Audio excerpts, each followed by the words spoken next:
Where are we now as far as terrorism goes? I mean, is there hope of moving forward? I mean, is there room, or are we really doing a good job? Well, we're not doing a good job.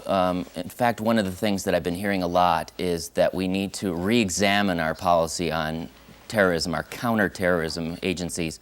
And one of the efforts that we need to try to do, perhaps, is to get more human intervention within these cells, within these terrorist groups.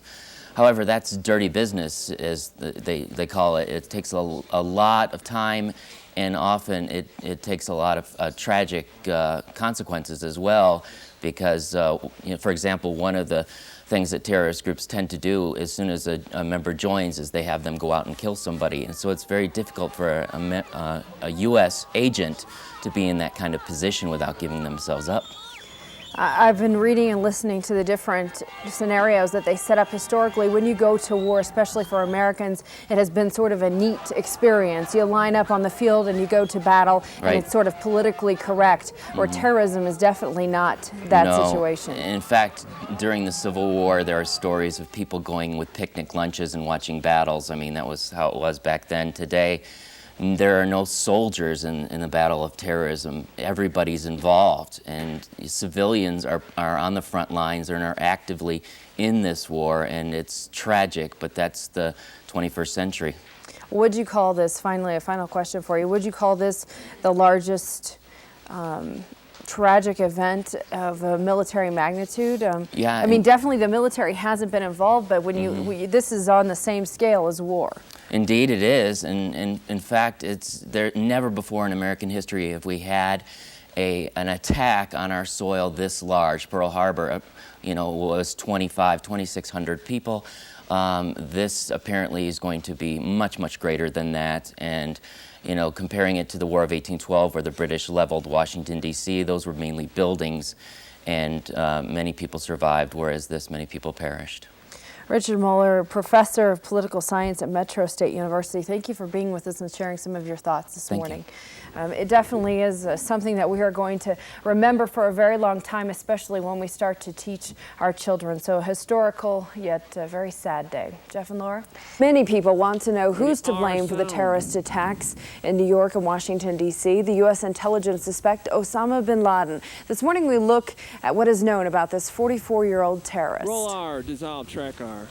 There is not the slightest doubt that Osama bin Laden, his worldwide allies, and his sympathizers are planning further attacks against us.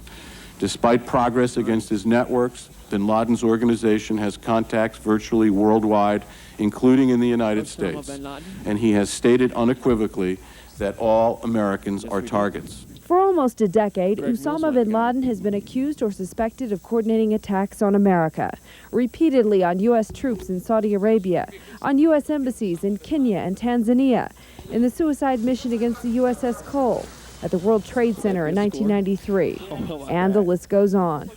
Terrorism experts paint a picture of bin Laden as a Saudi-born revolutionary determined to end U.S. involvement in Saudi Arabia. In interviews, bin Laden has renewed his vow to bring holy war against the United States. Specifically, he says Washington has failed to get the message from bombings aimed at U.S. forces in Saudi Arabia. We declared a jihad, a holy war, against the United States government because it is unjust, criminal, and tyrannical. Terrorism analysts warned earlier this year that Osama bin Laden was turning more attention to the Israeli-Palestinian conflict in hopes of winning armed converts and gaining global political momentum out of the chaos of their collapsed peace process. Bin Laden's wealth, estimated by some at around $200 million, is seen as key to not only recruiting militant followers, but funding carefully planned and coordinated attacks. The camera's out of here, let's go! U.S. officials assert that bin Laden initiated his terrorist network during the war in Afghanistan. He later moved to training bases in Sudan and is currently being sheltered by Afghanistan's ruling Taliban. There are governments like Afghanistan which are engaged in the smuggling of heroin and the harboring of terrorists. Governments such as Afghanistan, I think, have to be considered criminal organizations. Earlier this year, reporters who visited bin Laden in Afghanistan said he appeared to be in a race against time, a race to see who could strike first, the United States or Osama bin Laden.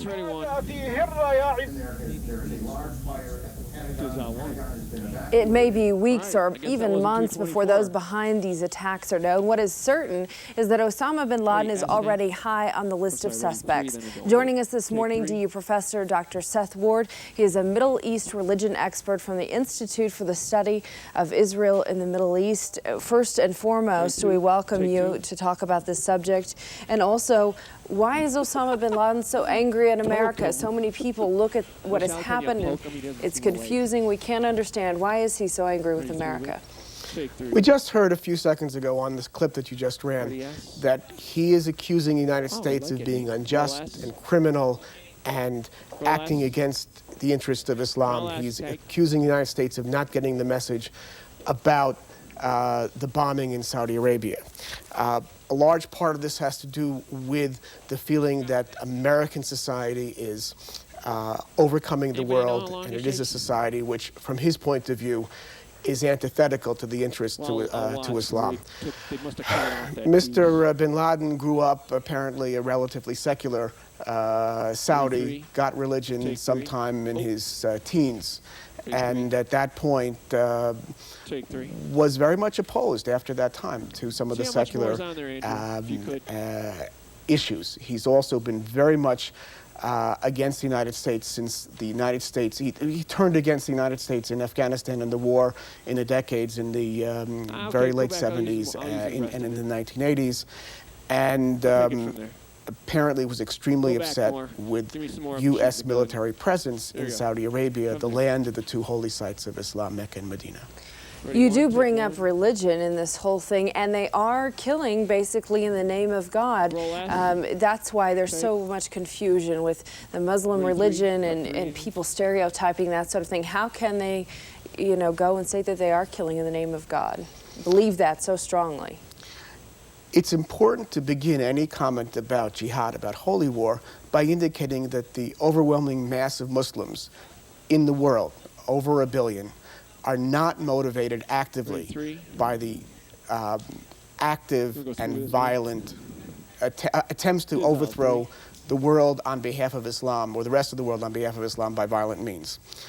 Jihad is a part of the tradition and the culture, but for many Muslims, it's the internal jihad to overcome one's evil impulse that is far more important to them. 3, 2. Having said that, this particular group and many other cells which are involved in terrorism do look at the appropriate order for the world to be that run in accordance with God's wishes, as revealed in the Quran, 32. and justifying the 32. violence against the people who are, in their minds, the world leaders of Three. going Take two. against What that about order, the celebration? is very easy. Now, Osama bin Laden has claimed over and over again that the citizens of the United about the other States, two the stories? U.S. people, are his targets. And that's what he says, and that's how he justifies it. 32. Take 2. Also, the other thing is that he does have supporters. We've seen There we disturbing go. pictures throughout P. this week of Well, P. small groups of people, Take. small factions that do support him. 23. And those Cut pictures 3. are very disturbing to Americans. How many supporters does he have? And as this war, as the president says, Anyone this war on covered? terrorism starts to engage, what can we expect Three. more to Cut come 3. from Osama bin Laden? Osama bin Laden has, for a terrorist, a very large organization. But this is a terrorist organization, which means that by its nature, there are individual cells in global terms, tiny numbers of people. Does he or other terrorist organizations have the opportunity, have the manpower to strike again at the United States? I'm sure. Opportunity, I'm sure. How soon will it be? Who knows? Tease is next. In terms of the pictures We of won't use people Q. supporting bin Laden, I think it's important for the American public, for the viewers, to contrast them with the pictures that we saw on this station a few minutes ago of Muslims who are stridently opposed to violence.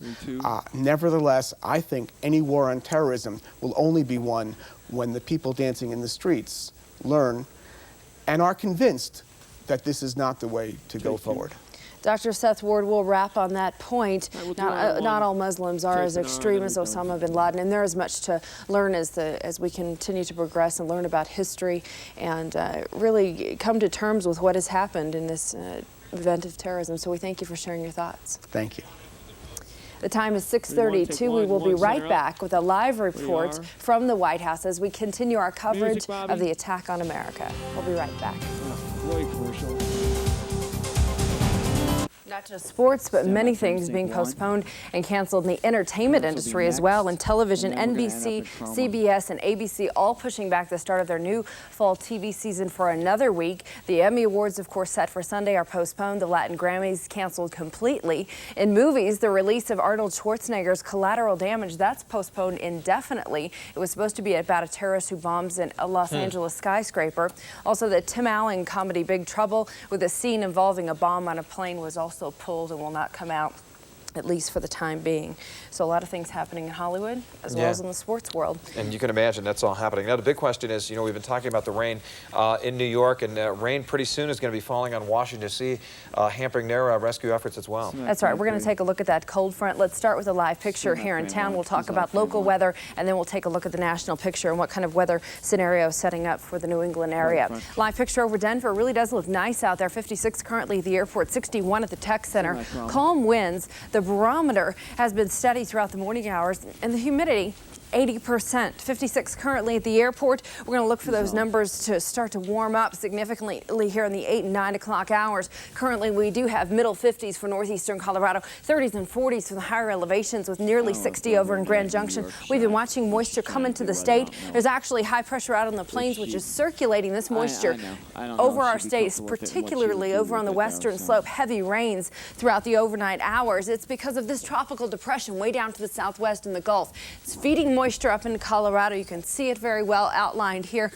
Also, a cold front sort of suppressing that moisture down into the northern mountains this morning. Cooler air in behind that front. We'll feel that tomorrow for sure. This cold front stretches through the upper Midwest, sort of hooks up with another front that is affecting the New England area, also bringing showers, gusty winds to New York this morning. Futurecast has this rain and this front over the New England area all weekend long.